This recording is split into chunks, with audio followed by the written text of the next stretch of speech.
to engage and to encourage, building up versus tearing down voices of our community, Community IQ. Today we have a very special guest, our Lake County Fire Chief, Jim Dickerson, to tell us the story of the family and the family of our firefighters.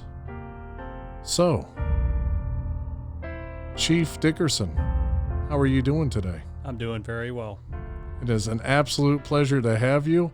I've been looking forward to this interview for quite a while because I've had many good conversations with you. And I know I'm not the only one to say that. And I'm going to get right at it.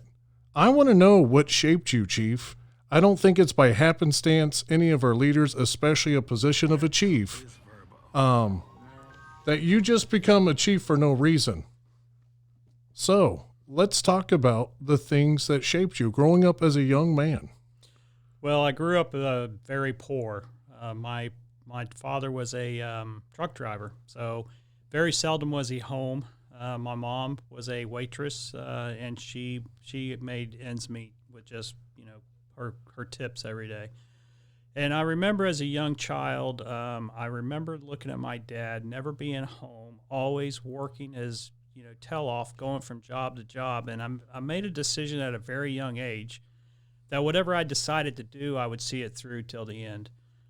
So I would have a retirement, and it's amazing a kid thinks about retirement, but I saw how hard my mom and dad struggled, and it wasn't until I was older that I even realized we were poor.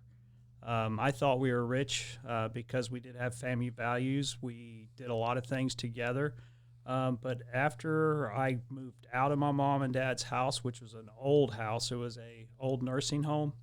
No air conditioning, no heat. It was very dingy. It was something that you would see on one of these 1900 movies back in the day, and it was home. But I didn't realize until I left how underprivileged I was as far as growing up money wise, love wise, 100%. My mom struggled when my dad wouldn't come home for Christmas. It was very difficult for her.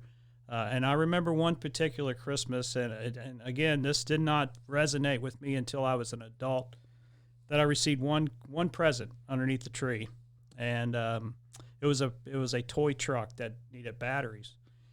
Well, my mom didn't have enough money to even buy batteries. So at that point, back in the 70s, gas was really cheap. So my grandfather lived about 15 miles away. So we loaded up the car and we went to my grandfather's house to get batteries because batteries were more expensive than gas for that one toy. And it wasn't until I had children that I realized how important that one toy was. It had nothing to do with the present. It had everything to do with the effort that my mom made going into it and the love she put behind it. That was all she could afford. And I never cherished that toy until I was an adult to realize how tough that had to have been on my mom to only put one present underneath the tree because of the financial shape we were in. So I think that started defining me as a person. Again, if I had a really wise person tell me that you get experience 15 minutes after you need it. That was very profound there because I didn't understand what I was going through as a young child until I was an adult. But it did shape me, and it did make me a better person. The other side of that, it made me want to never let my children want for anything. And I'm not so sure that was a smart move because then they expected it. It became more of a entitlement instead of something that was special. That was the most special Christmas I ever had in my life. It was a sad Christmas until I was an adult and realized how important it really shaped who I was and the way I looked at the world. So that's kind of where I think my morals and ethics started coming from, was from the way my mom, we couldn't afford to go to church, so my mom would make us all every Sunday sit down and say the rosary, because she was a very religious person. Matter of fact, when she died, 7 years ago, she died with the rosary in her hand. So very Christian person, and she believed in God like you wouldn't believe. If there's not a saint, if my mom's not a saint, there's no saints in heaven, because that woman lived for the Lord, and she lived every day representing that love and that spiritual guidance. So that's kind of where I was as a child growing up. Had a great childhood, enjoyed having friends, and that's kind of how I got in the fire service. So, was that here? I mean, where is this taking place? What state and city? So, I was born in California, which there's some issues there, but I lived there, I think, till I was around 16 or 17 months old. Then my mom and dad moved to Dallas, Texas. Well, my grandfather lived in a little retirement community in Fruitland, Florida, near Georgetown, off of Lake George. And my dad was a sheet metal worker in Dallas, so I guess he was wanting to move to Florida or get out of that industry. So my grandfather found this abandoned, not abandoned, but they stopped using it as a nursing home, and they were selling it as a residence. So my mom and dad bought it for $6,000 back in 1969. It was pretty amazing. And so I think my grandfather encouraged my dad to move back, even though there was an estranged relationship between those two. That's how I ended up in a little town of Satsuma, Florida. So had a railroad track right in front of the house. Would scare the you-know-what out of you in the middle of the night until you got used to it. But it was a very old and beat-down house. And my dad did a lot to try to make it nice. He was a carpenter. He was very good as a carpenter. But when you're only home for two days out of 6-8 weeks, it's very hard to get things done. So we ended up in Satsuma, and that's where I lived most of my life in Putnam County until I moved to. Actually, the first place I moved to was Lake County, and that was only about 5 or 6 years ago. Oh, wow. I'm thinking about that train coming by. Yeah. And that waking you up in the middle of the night, kind of preparing you for your future. Yes. So one of the things that I remember as a child, there's a friend, there's a family that moved into the neighborhood there. They were from Carpentersville, Illinois. He was the father was in his 40s. His name was Joe. Very big. He was a huge mentor of mine, and he was a retired deputy fire chief from Carpentersville, Illinois. He got injured because he did construction as well. He came down to the little town of Satsuma, found this nice little house that he wanted to build, fix up just like our house. But he also started a bait shop. That's how he was going to fund his retirement.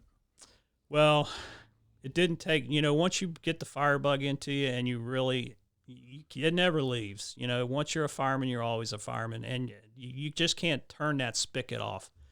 Well, about a year into him being in Satsuma, the spigot turned back on, and he just really wanted to get back into the fire service, but he wanted to do it in a different realm. So he looked at the fire protection in that little community, which is only about 400 people.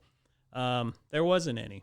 The actual fire protection that we had is if we were fortunate enough for a train to come through and the train would see the smoke, the train conductor would blow on the whistle trying to wake people up, but would also radio into their headquarters, and then they would try to make some arrangement. By the time the fire department got there, it was a lost cause. So he saw this as unacceptable. So he created this little department called Satsuma Volunteer Fire Department. Well, what I failed to tell you is he also had a son, which is about 3 years younger than I, and we became best friends. His name was Alan. I still communicate with him today, not on that level, but we still are acquaintances, so we're good. And I just started hanging out with him, and I saw this fire department build up. He converted his pickup truck to they called a quick response unit, so he put a tank in the back of it. And I remember being at my house, and they would get a fire call, and I remember seeing Alan standing up on the back of this truck holding on to what we called it a booster reel, go into a fire, and it just intrigued me. It's like, man, I got to do that. So I started bugging Joe. I said, Joe, I want to be on the fire department. And I was only 12 years old, 13 years old. And he got so tired of me saying that he finally made me a junior cadet, which there is no such thing. There's still no such thing. But it got me off his back. So now I'm on the fire department. He gave me a pair of boots. He gave me a helmet that I think was hand-me-downs from Miami-Dade Fire Department and a rain jacket. I took it so serious, Garrett, that I had a 3-speed bicycle, and it was an orange bicycle, and I put turn signals on it. Well, these turn signals, I decided that I would wire as 4-ways. So they're my emergency vehicle. And a fire call would come out. I'd get my bicycle, go across the railroad tracks, get on Highway 17, and start pedaling towards wherever the fire was. And I would be so mad at people not getting out of my way because I am a fireman and I am an emergency vehicle responding to a call. Why aren't you getting out of my way? So that's when my mom knew. My mom knew what I was going to be from that day on. And, that's awesome. Yeah. With the price of gas, we might need to go back to those bicycles. I know. So, but that's, and I haven't looked back since. I started as a cadet. I went through fire school part of volunteer school when I was in high school. And at the age of 19, I became a Palatka firefighter, professional firefighter for the first time. And I remember the first day on the job thinking, I am getting paid to do this. This is amazing. I am going to a fire, and they are paying me to do what I love to do. And it was just a defining moment in my career. So that's kind of how I started. And, that's my childhood. I had 3 sisters growing up. All of them are older than me, so you can imagine. I actually told my mom and dad and my sisters that if they'd have had me first, I'd be the only child because the best was saved for last. But my sisters, living with 3 older sisters was not easy. I wouldn't recommend it to anybody. But anyway, that's kind of my childhood and, what defined me. Well, let's focus on that, Chief, because I'm a firm believer that what a man does really doesn't define him, but how he does it. And so we're all getting a sneak peek at 13 years old. I mean, you had a passion for running to a fire, running to save. And of course, you kept that passion. You're in the fire department. Walk us through some pretty incredible stories that definitely helped you when you climbed that ladder to leadership. So I'm going to say a few things for the newer firefighters that are listening to this podcast. Young firefighters are stupid. And I hate to say that, but I'm saying it metaphorically, that they think they know more than anybody else in the world. And I fell victim to that. Early years in Palatka Fire Department, I became smarter than the fire chief, who was a retired lieutenant from Jacksonville Fire Department, running a city fire department. And I'm at the young age of 21. I know more than him. And that's something else that you don't realize until you're later in years how stupid that was. Wisdom comes with age. You can't learn that. You have to you have to grow into it, and it has to be all the bumps and bruises that you incur from happen during your course of whatever you're doing. And that's how you get experience, and that's how you get that wisdom. Because if you put your hand on the stove, wisdom tells you not to do it again. Well, when you're young and dumb, like I was, I didn't listen to I didn't have any wisdom.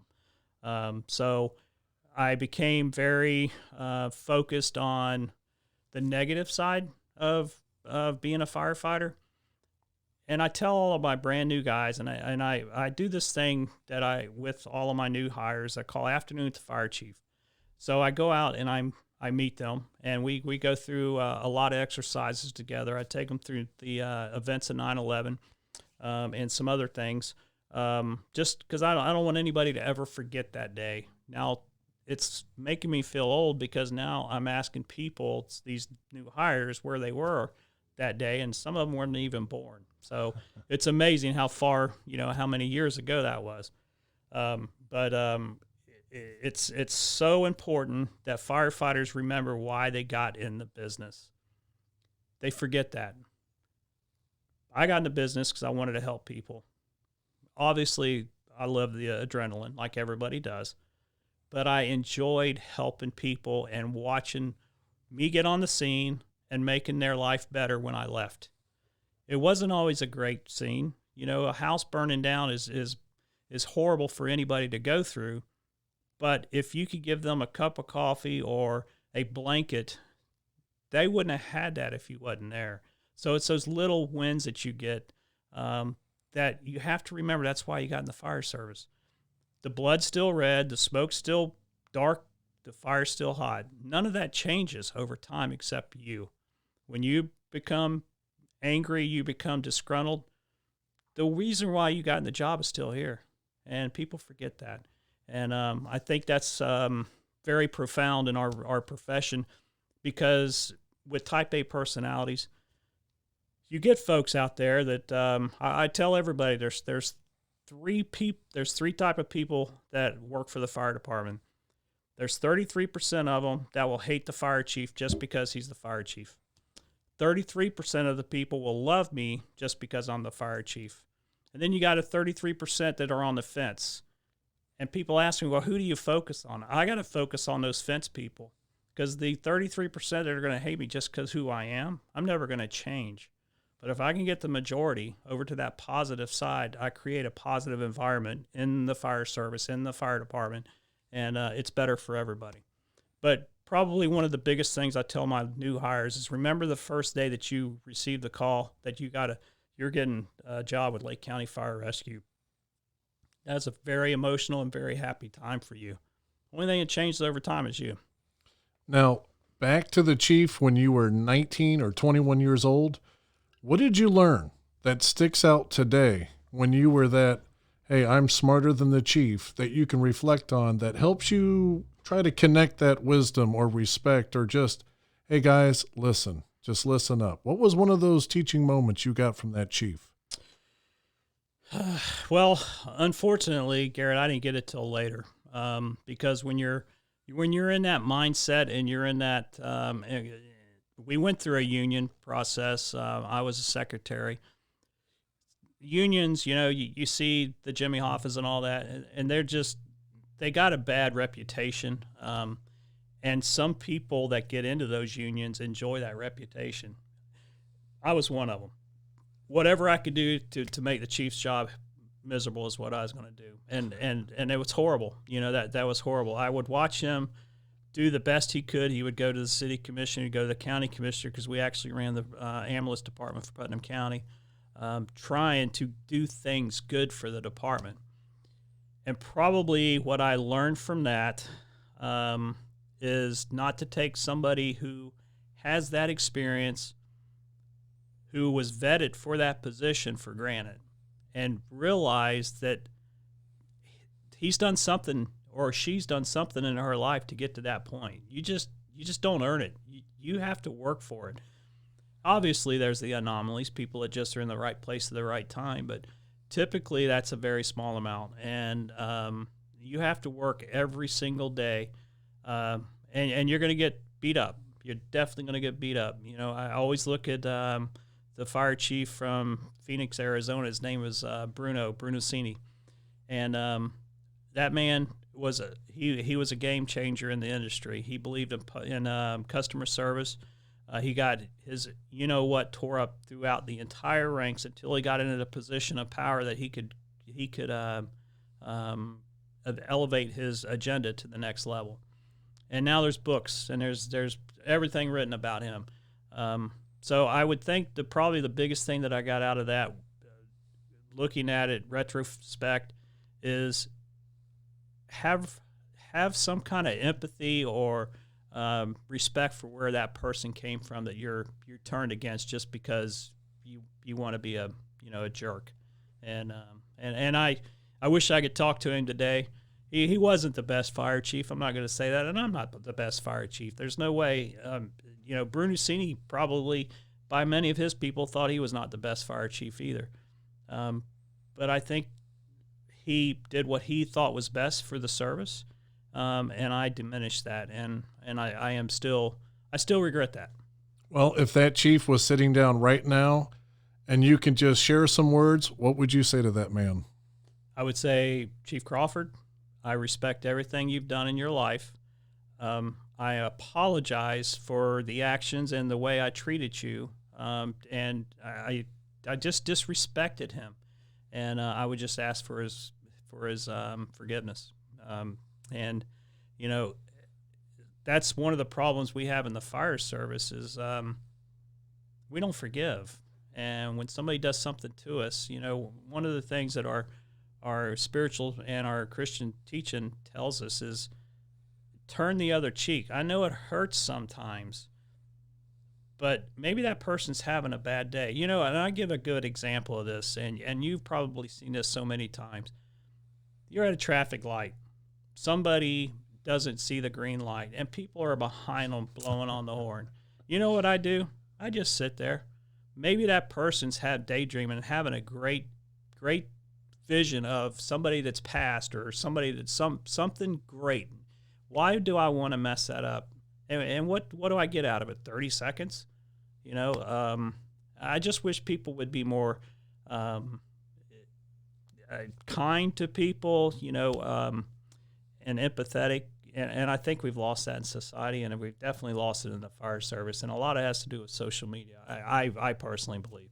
I don't do any social media. I'll watch this or listen to this on the podcast, but I think this is beneficial and it's meaningful. But some of that stuff that you see on there is just it's designed to destroy people, and it's just very, very sad. Civility is something we need back so bad. I absolutely agree. I like stats, and I want to go back to a stat. You caught my curiosity. A third are not going to like you because of who you are. A third are going to like you because of who you are, and a third on the fence. Let's talk about that third that don't like you because who you are. Do you think that's because of authority and you're in charge? I mean, what do you think that is? Because that branches out to everybody in every situation, pretty much involving people. I think it is. And whether it's their childhood, the way their parents looked at authority, and I can tell you, my dad was not a saint when it came to looking at authorities. And I think that's inherited by just exposure to people negative. I honestly believe 33% of the families out there are not in favor of leadership. They typically don't, and it's got to spill over into their siblings and and everybody else around them. And I think it's the influence that they receive. My dad was one of the biggest racists in the world. When you're growing up, you respect what your dad says, and you think everything he says, you just hang on to it. And it wasn't until later how bad I realized how bad of a racist he was. And he had no reason for it. It's just because. And that's why we go back to the 33%. There's no reason. It's just because. I hate just because, but that's the only way I can explain it. And it's pretty accurate. Well, you brought up racism. Do you think you're born racist, or is that learned behavior? Oh, I completely believe it's learned behavior. There is no doubt when you hear, it's just like these children who are exposed to abusive parents. You hear how bad you are, how poor, just everything negative. You don't hear anything positive coming out of you. That becomes you. Fortunately, I was able to break that. But that doesn't necessarily break with everybody, and you see it on a regular basis. And I think a lot of that is dependent on the demographics of where you live too. Fortunately, as a fire chief and as a Christian, you don't hate anybody, and you can't hate anybody. I wish everybody would be blind. If everybody was blind, you wouldn't know if they were blue, pink, green, or purple. You would respect for them for what they give you in verbal conversation or, whatever. But it's our eyes that really, really deceive us, because that makes us racist by just being able to see a different color, I guess, if that makes sense. Oh, yeah. And then somebody telling you that what you're looking at is wrong. Correct. Or right. Correct. So when I think of authority, I think of order. Yeah. And I can see the sincerity. When you're speaking, I can see in the eyes, this really matters to you. Yeah. And so I've got to hear some good stories from your firefighters and also from you, just asking questions. How did it go today? And back to focusing on the family. One thing I really appreciate about you, Chief, is you always bring about the big picture. As a family, how will this affect the whole? You're not really just thinking about one person, you're thinking about the whole family. Tell me some of the things that you do to really focus on that and have people have that same value that you do. Well, a lot of it has to do with leading by example. A little thing that I do that's probably you'll probably laugh, but I call all of my firefighters on their birthdays every day. That's awesome. And it's getting worse because we got 280 people now, so I'm pretty busy. But I also call every fire station on Christmas Day. It takes me about 2.5 hours because I want them to understand that I value what they're doing that day. Their value. I mean, they're putting their family, although that they've signed basically the oath that they will do, they're putting their family second and the citizens that they protect first. And if I can't take the time and tell them thank you on a day that they should be with their family, then I think I've failed as a leader. And it's super important that they understand that. Couple of things that I do to try to encourage family involvement. Now, with the pandemic, it's been very difficult. But when I first came on in Lake County in 2004, one of the things that I always wanted to do was make it a family event. So we started something called a family night. And any of the new hires that we would hire, we would let them go home early on an afternoon, but they would have to come back with their family that night. And then I would do my little skit, but we'd also bring in a firefighter's wife to tell the significant others what they're in for, because a lot of these people don't understand that their loved ones are going to be working on Christmas, going to be working on holidays, going to be working on anniversaries, and it's a disservice for them not to be told that. And more than once, Garrett, I've had people come up crying, thanking me for letting them know what they're getting into. Yeah, that's awesome. And it's really touching to me because, I mean, one person that came up crying was, I worked for her with her husband for 20 years over in Seminole County, and it just floored me. But they feel like they're part of the family, and that's the most important part to me. I always told them, I said, there's three things that I enjoy the best as the fire chief, and the one is the afternoon with the fire chiefs, the other one is family night, and then the third thing is graduation or ceremonies, because it's a family event. The fire department's a weird family. There's no doubt about it. Just like the law enforcement, I think Sheriff Payton would 100% concur with what I'm going to say. But they completely mobilize and become a unit, outside of work. They do a lot of things together. They go skiing together. They go hunting together. And it's I don't think any other profession out there has that camaraderie that we do, and the sheriffs and the police officers do, and the emergency medical people. But with that comes risk too, and that's one of the things that I talk to the family about is we see some really bad things out there. We see some stuff that nobody ever should see. And a lot of it has to do with children. A lot of it has to do with elderly people. And the problem without having a good foundation to combat that is they find other ways to combat it. And that's through substance abuse. And it's just a fact of life.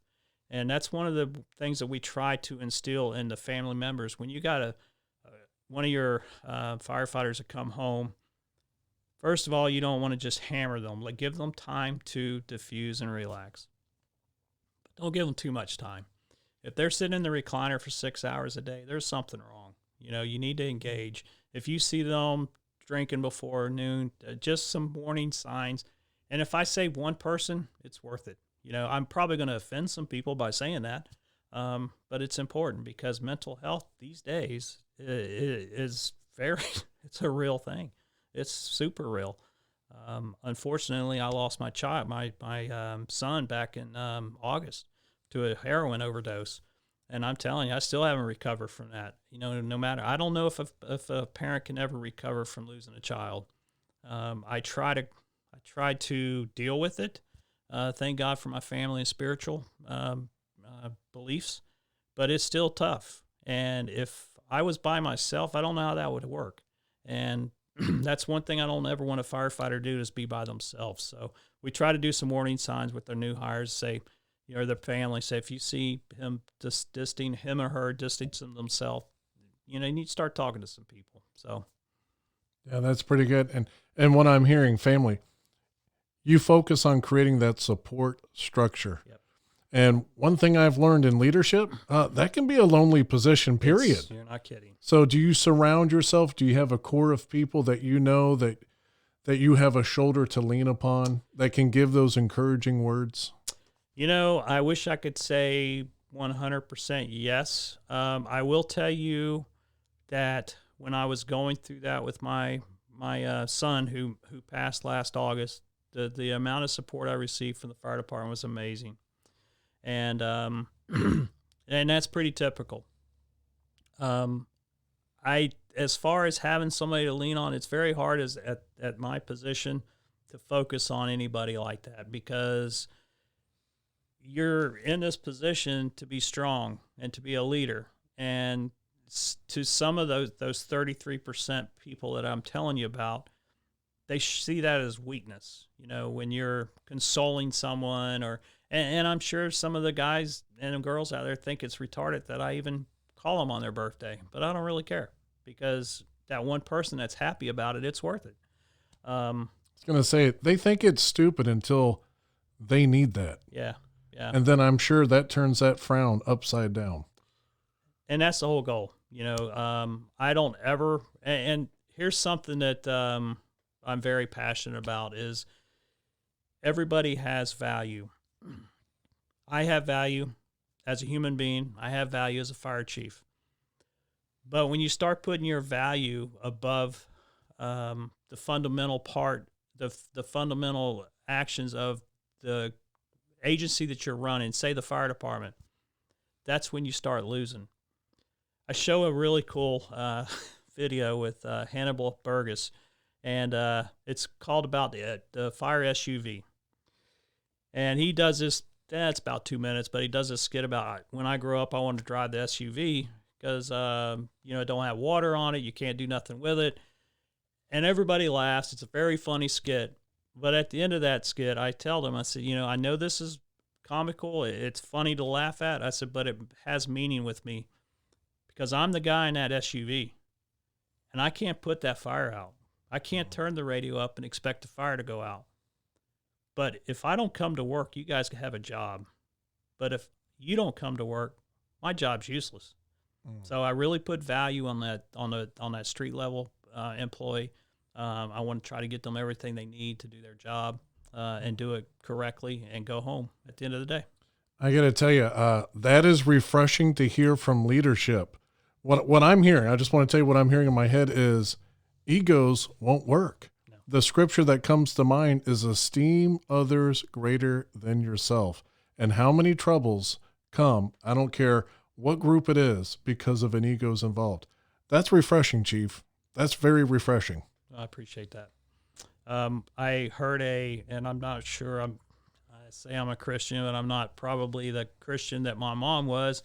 But I do go to St. Mary's in Eustis, and there was one of the readings in the afternoon or at church was about the different parts of the bodies, how every part of the body is important. If you don't have a body that's an eye, you have a body that has an eye, you have a body that has an ear, a nose, and without all that, it's not a body. And I equate that to the fire department. And I did this on my last round table that I did. Said, without the naysayers, the good people aren't going to, everybody has a part. Not necessarily I like the naysayers, but they have a part in the department. And that's what makes an organization whole. And you gotta understand that those naysayers, they don't necessarily think they're doing anything wrong. But but they're coming to work. They're treating the people, and probably some of the best firefighters I got out there. It's just when that fire is out, that's when they get negative. But again, they're part of the body. You know, they might be the nose, they might be the eyes, whatever. Without one part of that body, it doesn't work. To me, that's the best complete picture I think we can come to. Very, very dear to me, that analogy. Talking about stats again. If you line up 10 firefighters, how many of those firefighters are hunters or fishermen? I would say probably in Lake County, probably 40% to 50%. And where do you fit in that category, sir? I fit right into that 40 to 50%. So look, some of the things that I've learned over the years, I've been doing this for 39 years, and I'm coming to the end. I got 22 months left. And one of the things that they call people, we got this system in fire FRS called the drop. Basically, you work 25 years, and then you can go into this system, and you come out with a pretty good pocket of money after 5 years. Well, a lot of people think people go into this system, and then they just stop working. And they call it dinosaur remaining on payroll. That's for the acronym DROP. I did just the opposite. When I went into the drop, I went into overdrive, because now I only have 5 years to get done what I want to get done. And I'm looking at 22 months left to do, and I got a list of things that we're working on, trying to get things moving forward. And that's the type of mold that I want to break. That I don't want people to see leaders getting to a cush roll like the drop and stop leading. You know, I want to hit the next gear. You know, I want to hit that overdrive and just keep going. But I do understand how that happens a lot, and that resonates with the people. And then they say, well, he's only got 3 years left in drop. You know, we'll have a new chief then. I don't want anybody to think that about me. I'm hoping that they say, man, we only got 22 months of this guy, and I'm really going to miss him. You know, I'm hoping that happens. Well, to give the listeners an idea, and it fits right into what you're saying. Chief, how tall are you? I'm 5'7". And how old are you? 58. And how much do you weigh? I weigh 175. And a year ago, because, you know, firefighters like to work out, most of them pretty in shape and leading by example. What were you benching last year? Before I destroyed my rotator cuff, 225. Wow.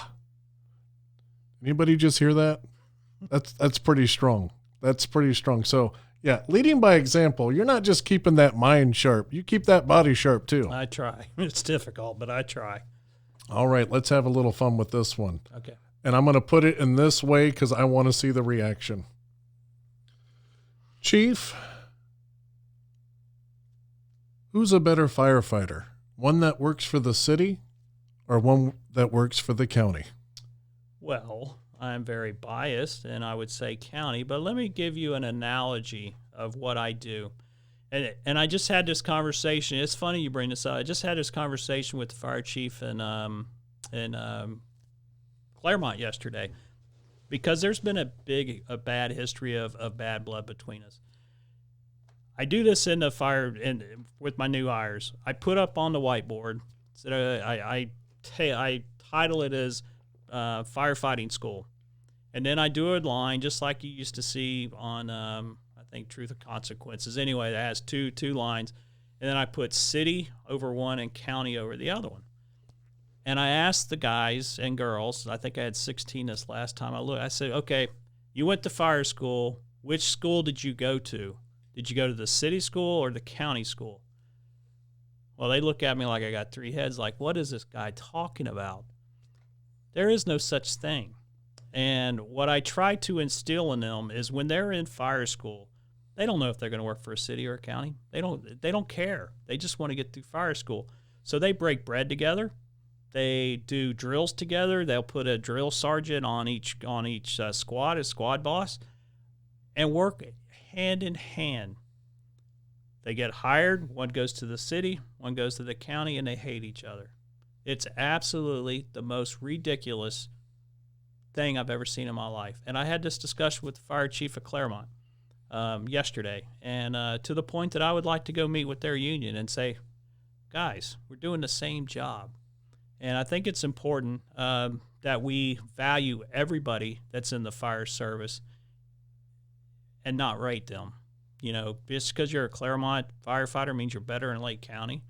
I don't agree with that at all. Just because you're a volunteer, that means you're better or you're less better than a paid person.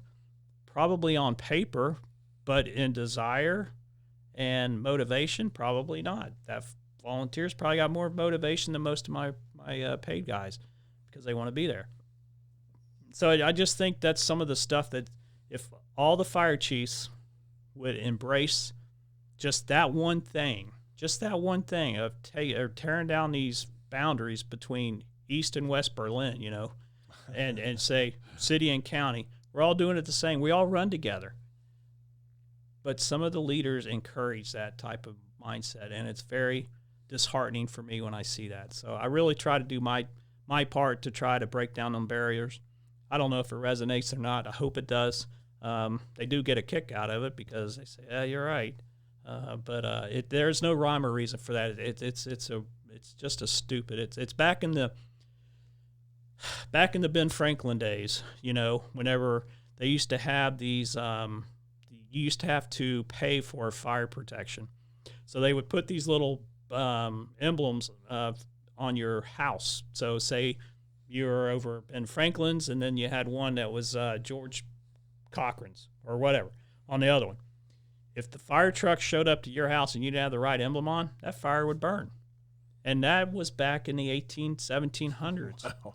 That has not changed, Garrett, because as soon as you see a city limit sign or a county, or you're outside the city limits, they want to stop responding. Even though most of the people that live in the city or work in the city live in the county, they're still our residents. Blood don't stop at the city line. Fire don't stop at the city line. And it's just an analogy or a mindset that's very hard for me to. No, this is a very interesting topic because really it branches out to a lot of things. Well, I've talked to a lot of people that have been saved by firefighters.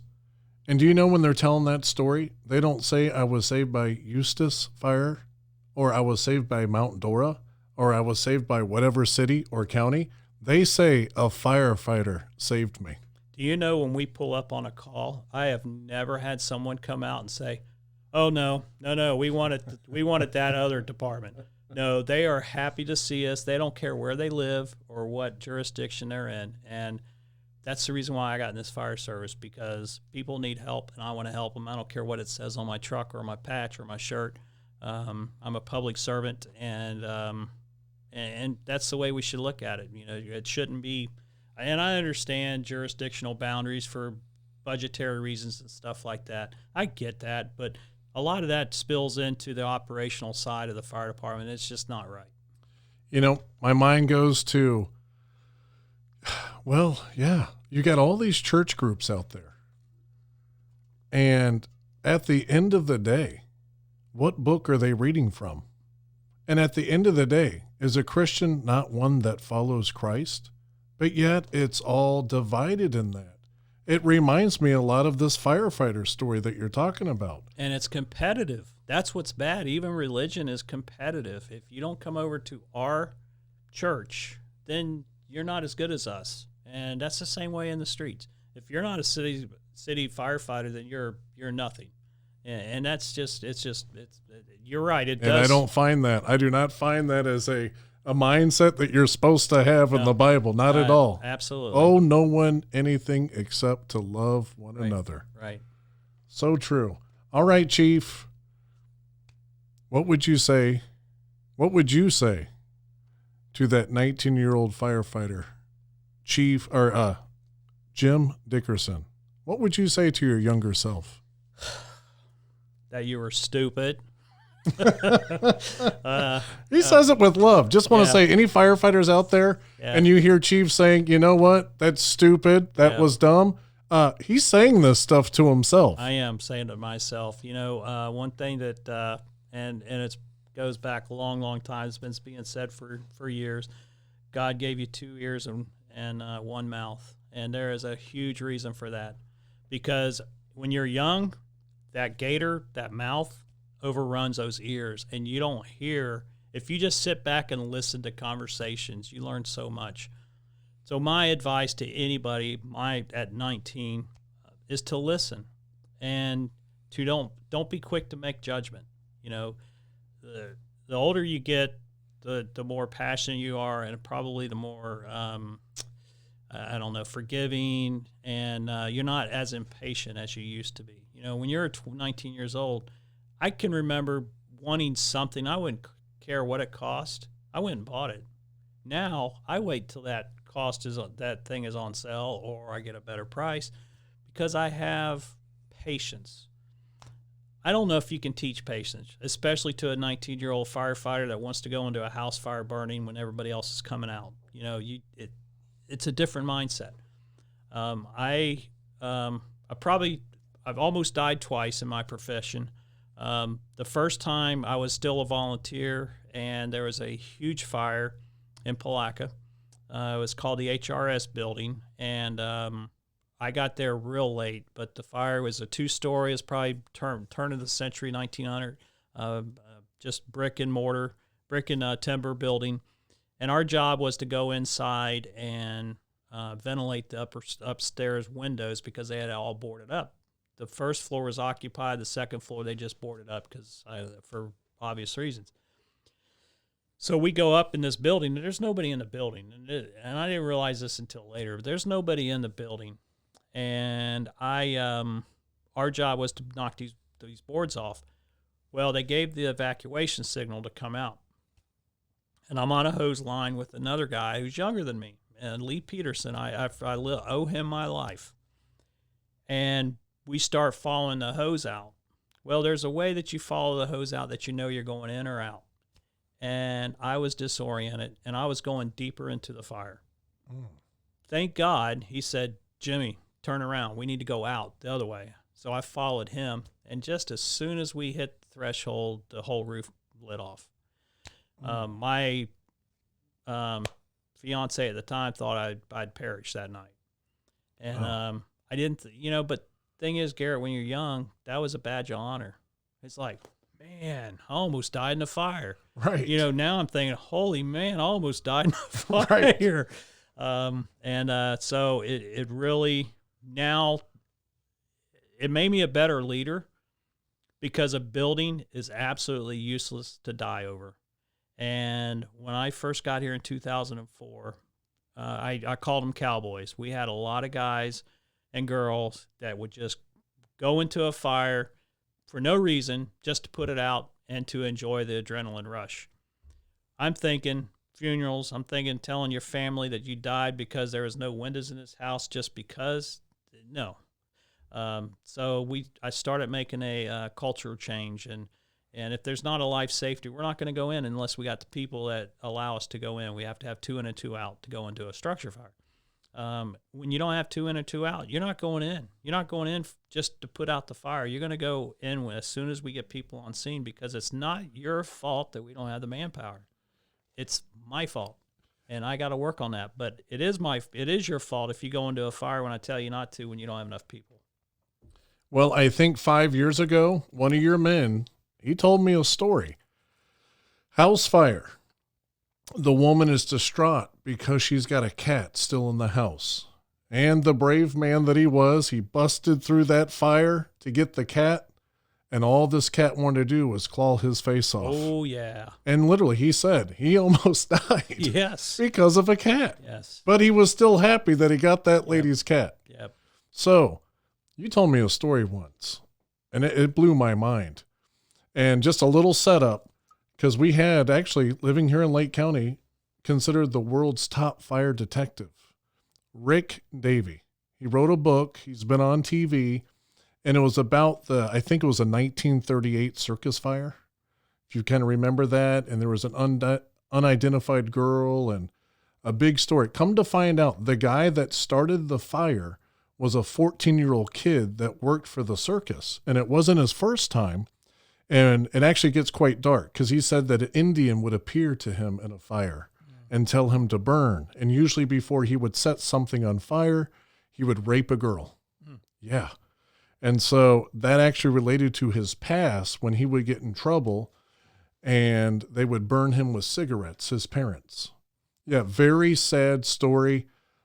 He gets involved in this story because a lot of pranks going on back and forth at the fire station.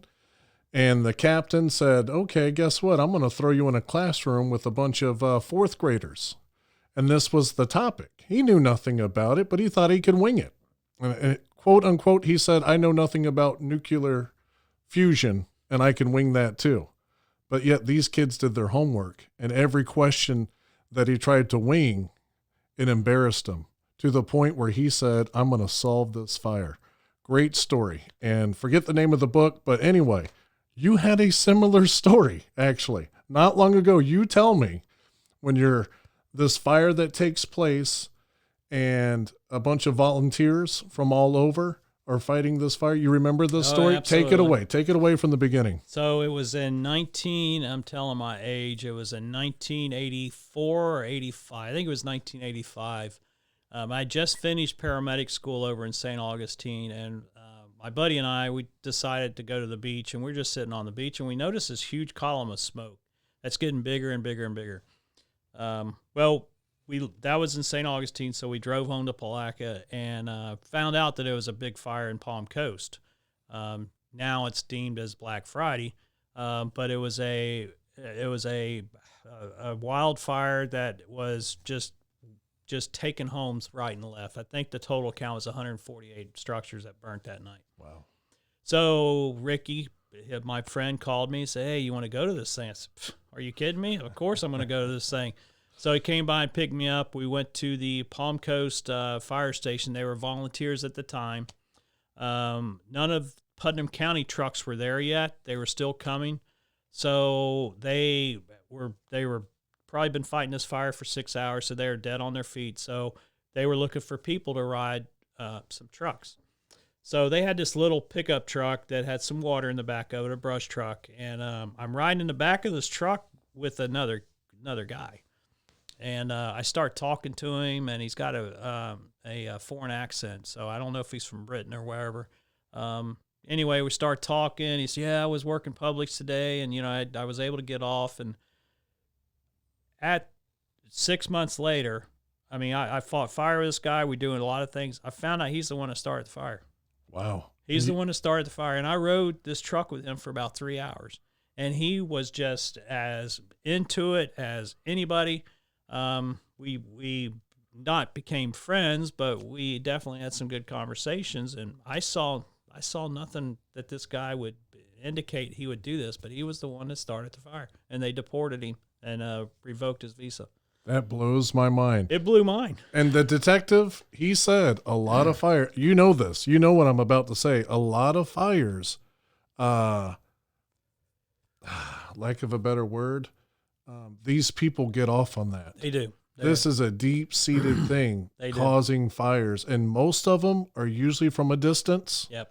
In this case, that's the closest I've ever heard of someone being to a fire they started, but typically they're close by. So one of the things that typically happen when it's a firefighter that does it, it's I'm not saying it's always a volunteer, but they want action.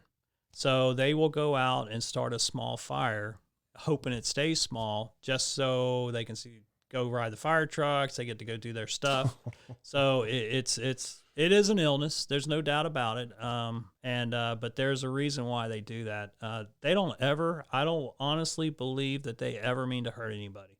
I honestly believe they're just trying to see what they love, which is fire, and also see how the fire trucks come and all that. So I don't think there's ever ill intent for, personal injury.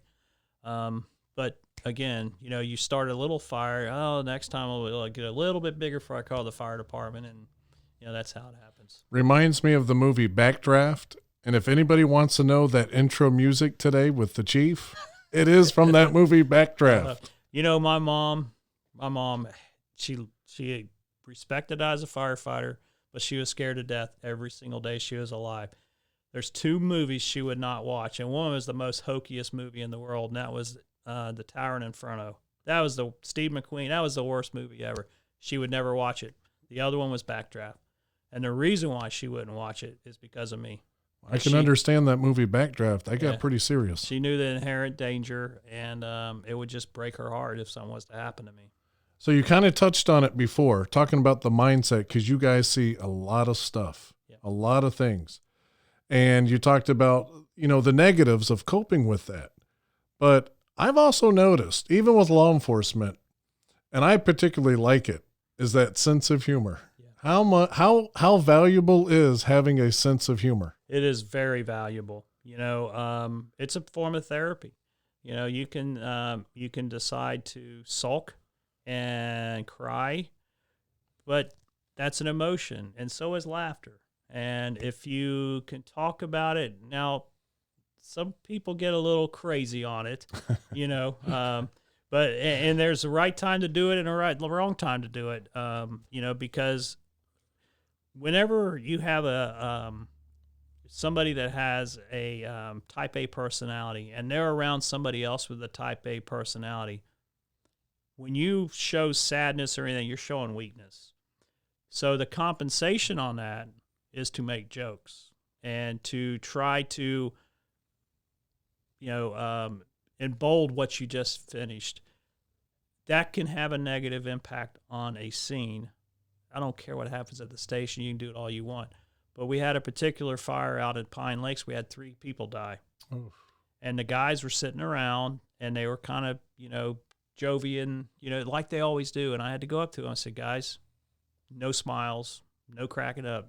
Somebody just lost their family. I understand what you're doing. I know you don't mean any malice behind it, but you got to understand. But that is a way of coping. We got weird acronyms for stupid stuff, like a grinder. I mean, a grinder is a good car wreck. There's no such thing as a good car wreck, Garrett. Right. But in our eyes, we got to do our job. We got to pull out the hydraulic tools, cut this car apart, and if we have a person that survives because of our effort, that's a big deal. We say that's a grinder, and it's just different acronyms that we use it's foreign to the lay person, but it's a badge of honor for people in the profession. The first time I really understood, the scripture says laughter doeth good like medicine. And that's what you're talking about. It's a medicine, a coping mechanism.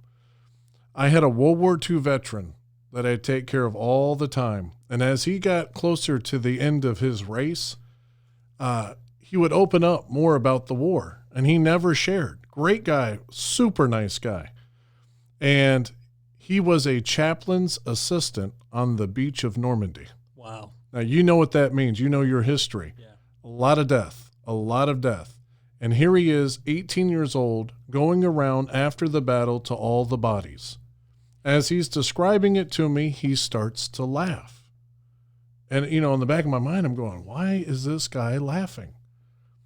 And he goes, Garrett, it was so funny to see the different facial expressions. And he's going into detail, and then it hit me. Wait a minute. Here's an 18-year-old kid seeing, I can't even imagine how many bodies on that shore. But that was the way he was able to function. If he did not have that sense of humor, that's correct. I think he would have broke down and probably been a vegetable. Yeah, or crawled into a bottle or something like that. Right, and just shut down. Yeah.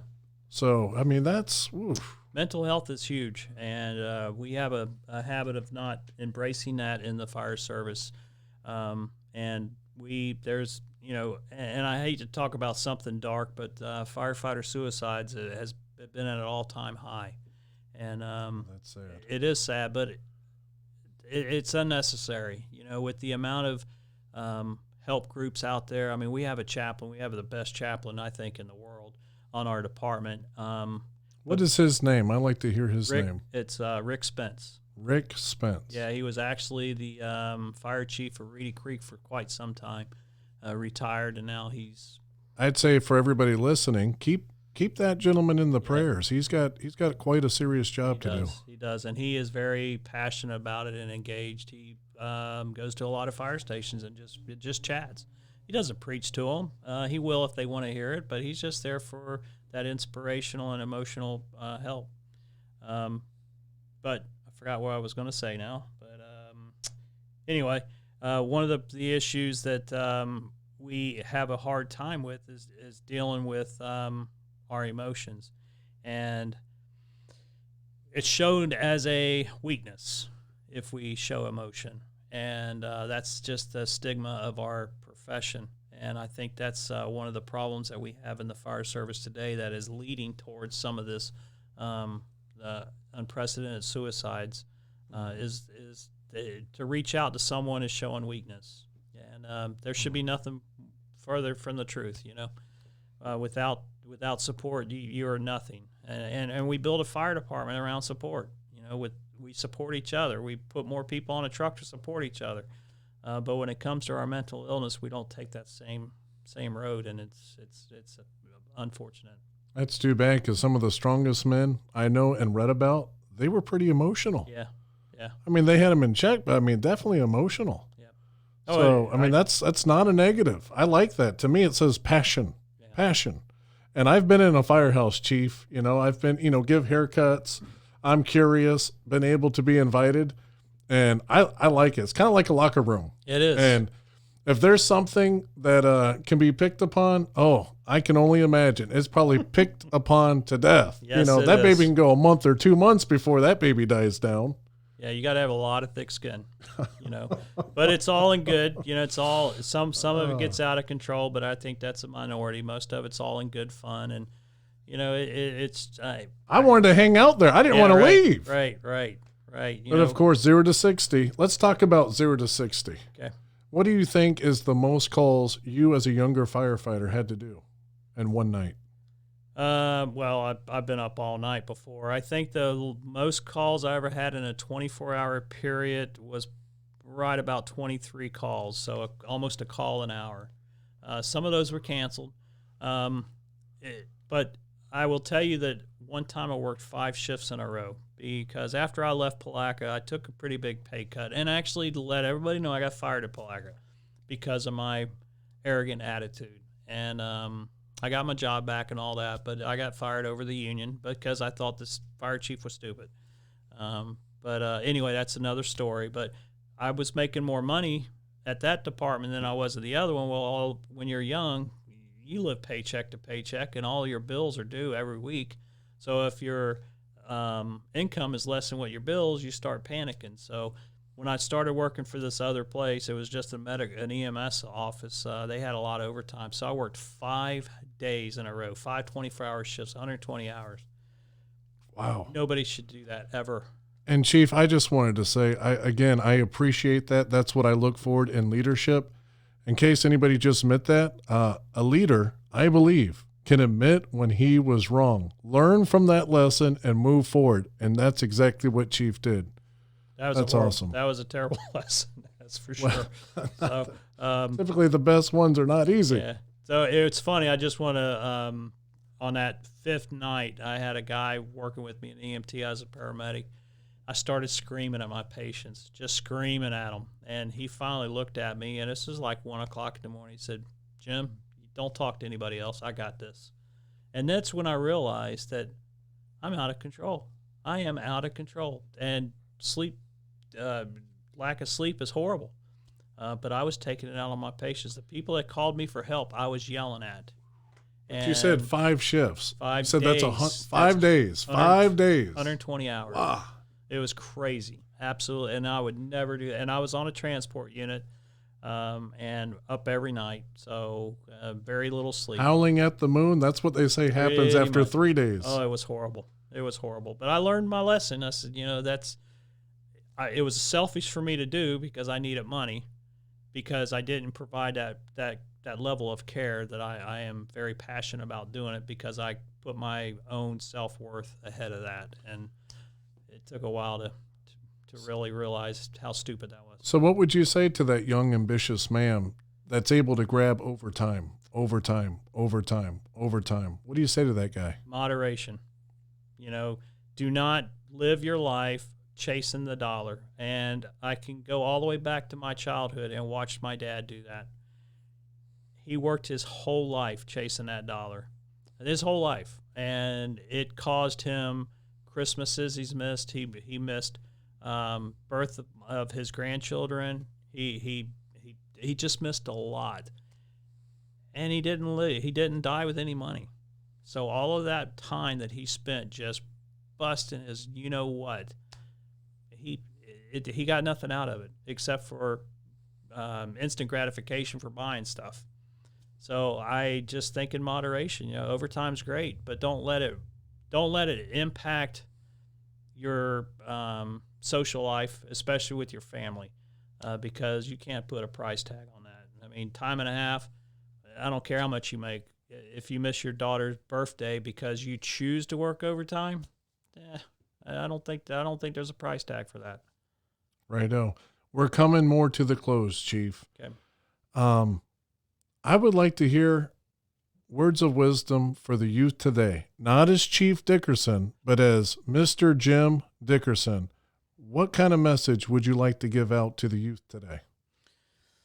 Oh, well, probably number one, for anybody, not even the youth, but number one is to get involved in some kind of religious organization. You know, my mom was a very strong Catholic, and she believed you didn't go to a Catholic church, then you were not a good person. When my children came up, I said, I don't care what church you go to, just go to church. God is God. Believe in him. I'm not going to judge you. Don't judge me. If you don't want to go be a Catholic church, that's fine. What I would tell all the people, especially the new people listening to this, is try to do things that I don't even know how to put this. We're so busy playing video games and looking at our phones that we forget the beautiful stuff that's out there. When I watch, and I give you an analogy, and I don't know if this is what you're looking for, but I watch teenagers walking down the beach, beautiful beach, looking at their phone. That's horrible. I went to a awards ceremony where we took a nice award over in Daytona Beach. The 5 people from that team that won that award were all sitting at a table. Every one of them was looking at their phone. Stop that. Get social. Talk to people. Get in relationships, not necessarily, romantic relationships. Just get in relationships. Find something that's good for the community. I'm in Rotary. I love Rotary. I wish I'd have got it in it years ago. But the same joy you get out of that video game, if you go help somebody, a habitat community, you're going to get better joy out of that, and that's going to be long-lasting joy. And you're going to meet people.